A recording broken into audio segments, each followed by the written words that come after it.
મિત્રો આ જો મરચાની ગોલમાલ, સુપર ગોલમાલ.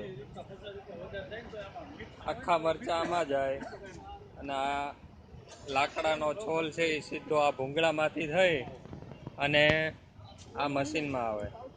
મશીનમાં આવી અને પછી મશીનમાંથી મરચાં નીકળે. પછી એમાં લોકો એમ કહે કે મરચાં તીખા નથી. એવી રીતે તીખા થાય જ્યારે આખા મરચાં સીધા ખાડામાં આવી જાય છે. જો જો આ કાશ્મીરી મરચું તમારું. હા, આખા મરચાં આમાં આવી જાય અને આ લોટનો ભૂકો છે એ સીધો મશીનમાં જાય. આ ભૂકો છે કલર વાળો લાકડાનો સોલ છે, આ મરચું નથી. લોકો આવું મરચું ખાય છે. 110 રૂપિયા કિલો મળે છે.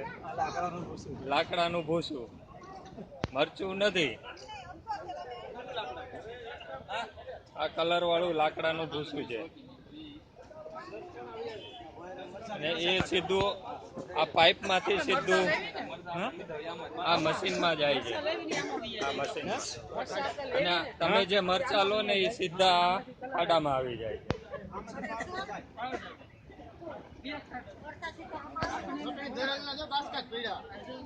જો આ બધા લાકડાનો સોલ કલર વાળો લાલ.